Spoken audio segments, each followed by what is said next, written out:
why Mike Fowler was standing up here before. Mike, we're going to have you come up and do your presentation on Vermont ultra-thin lessons learned, and I'm looking forward to this. Good morning. I'm Mike Fowler with Vermont Agency of Transportation, soon to be retired from Vermont Agency of Transportation. So I'm happy to have an opportunity to touch base with you folks on my parting ways. But I was asked to deliver an update on our what's been an ongoing program in Vermont now for about 11 years, I guess you could say. Certainly 5 or more years with significant volume, I guess is what I would like to classify it as. And we started out of the gate back in 2006 with this product as initially a research project, which is not uncommon for DOTs to utilize that practice and approach to getting a new system on the books. So I won't take too much of your time, but bring you quickly up to date. We, like I said, started about 2006. Some of this isn't all that great of news from a preservation program standpoint. A lot of it due to the fact that we've actually constrained our program from where we were, say 3 or 4 years ago. Maybe success has been too good for the program, and we've made some inroads with condition improvements. But the bottom line is the commitment by management has waned. And as noted by, I believe it was Walla yesterday, Walla McGower, one of our survey responses were that it's the first program that is attacked by management when budgets get tight. So we were utilizing about 3 million square yards of this product. The bonded wearing course, PPST, is also known as, migrating from that term to the bonded wearing course to be more consistent nationally. We had a $20 to $25 million program 2 or 3 years ago, and it's now down to 12 to 16 million. And we've had a slight, well, I won't say slight, it was a significant reorganization where an asset management group was well instilled with the power to generate our programs nowadays, and it's not something I think highly of, primarily because it's overly data driven, and without human intervention, I mean, asset management is compromised, to say the least. So short and long is that I will give it credit. It's identifying projects with our systems and prioritization approaches that do provide, I'd say, some emphasis or a fair amount of emphasis on our interstates, which is definitely good, but it's definitely falling off on the state route candidacy, which is, I think, certainly going to be a challenge for that part of the network in the years coming, without seeing proactive preventive maintenance on those roads. So we're really getting down to just interstate miles. We've got over 300 miles of interstate in service with the product. Very happy with the performance we've had. The only issue we've encountered was probably a late season paving situation. We were waiting for it to stop snowing so we could start doing the laydown in October, and consequently gained the wisdom to change our spec to constrain our season. And I think that's it's a harsh on the industry. There's no question, because it does with Vermont, it puts us between May 15th and September 15th. But hopefully, with some of our southern friends in the area, we can schedule around that enough to make that practical. But based on that one situation, it really gleaned the fact that thin, no matter what it is, probably is better served doing it in a more moderate time of year in terms of climate. We did manage to get 175 miles of state route surfaces improved prior to this. What I would say would be generally lack of identity for need. So we'll see how those go. We've had some evolution with our surface preparation when it comes to laying this product. Primarily, we weren't aware of, other than the fact that it's hard on the contractor to recognize what exactly tonnage is going to be used, because we pay by the square yard. But we've come to recognize that getting rid of ruts up to a certain extent is critical. For them, having to estimate what we'll need for material, but also I think for performance of the material itself. We generally only crack seal. We have ruts on a candidate that's less than a half an inch. I will say we're getting later and later with our candidacy. So generally speaking, we're finding that we're doing more micromilling ahead of our application, because we're not getting there before the half-inch rut occurs. We, as a state, I think it came with MAP 21, have now weight limits on our trucks of 100,000 pounds. It was a bridge formula before, so it was as low as 66,000 or and things like that. But I will say that we're definitely seeing some rutting that we weren't anticipating in previous times. It's come fast and furious, and it's probably just something we'll need to work with. But definitely, it was a difference, and it has made a difference. When we have the half-inch or greater ruts up to roughly 3/4 of an inch, we look at just the strict micromill approach to improve the shape of the road, and we get over that. We've been traditionally, most recently, using our hot-in-place recycling technique to reshape the road, and that's been quite a positive for us as well. Then if it gets extreme, you're almost now not to preservation anymore, depending on what you classify it as. But we will concede to the mill and fill, deeper mill and fill approach if necessary. But generally speaking, we are at least maintaining that the possibility of getting these candidates before they hit that point. This was one of our first projects, 2006, first generation super pave. Then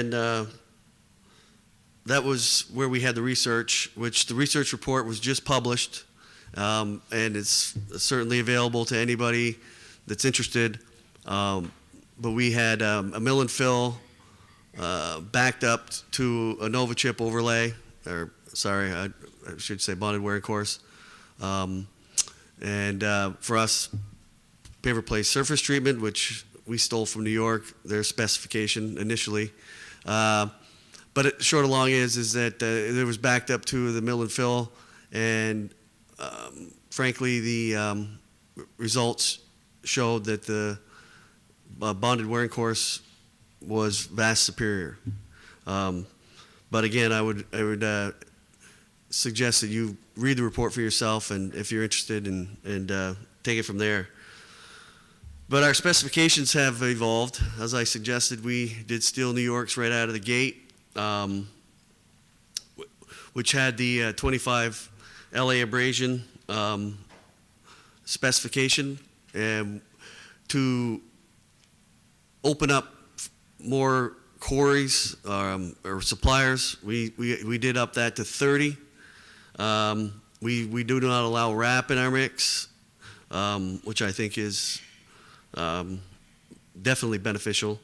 We have a film thickness specification, surface area calculation that determines our AC content, and we're generally within 4.8 to 5.2 range with our Type C, and we have maintained it as a special provision for long enough, and we are about ready to give it its own subsection within our spec book. Like I noted, the 2006 project was implemented with about 4.25 miles on our interstate near our capital, so everybody was able to drive it regularly. It was, not as economic a project as we would have hoped it to be, just based on the volume. It was pretty low. What we've learned is that bigger is better when it comes to pricing. So that particular aspect of it wouldn't have revealed itself as being as popular as what we've seen now with our current programming objectives. It was a first generation super pave, which were super dry. We had a lot of shrinkage cracking, and it was definitely in need of being sealed, to say the least. And we actually ended up getting a solid 8 years or more out of it. We ended up taking it out of service probably at least a year or two early, because we had a more significant mill and fill project that came through just at the 8-year mark. So I think it was definitely worthy of another minimum of a couple years of service.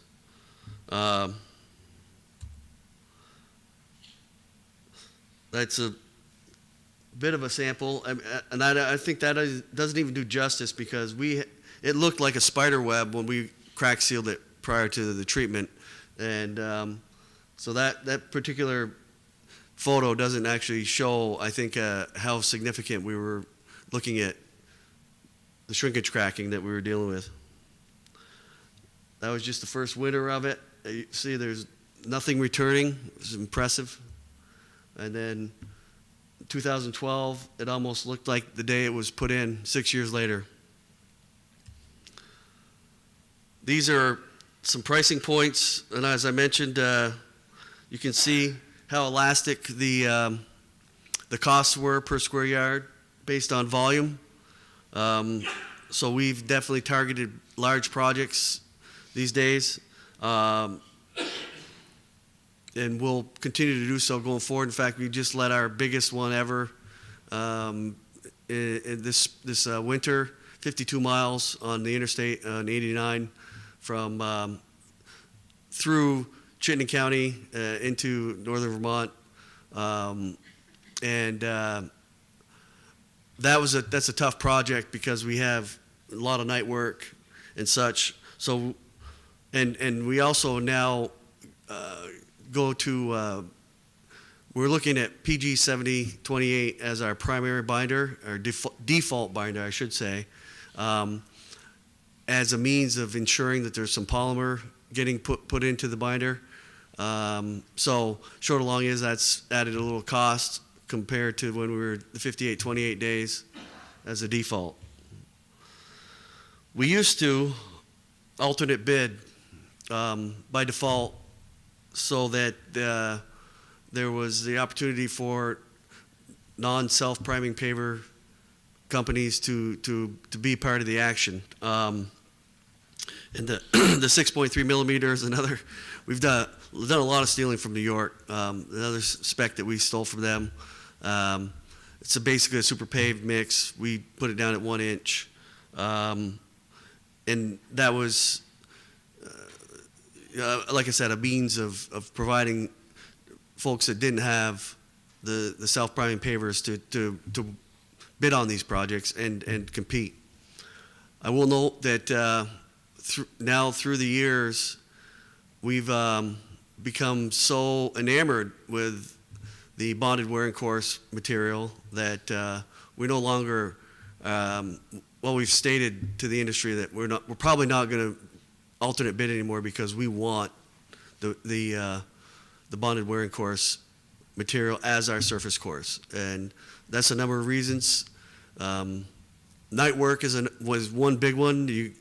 With the self primer compared to trying to get a tack rate with the 6.3 that's necessary, it's a mess. And with the self primer, obviously you don't have that problem. But secondly, we've got a number of other issues that have been identified as positive.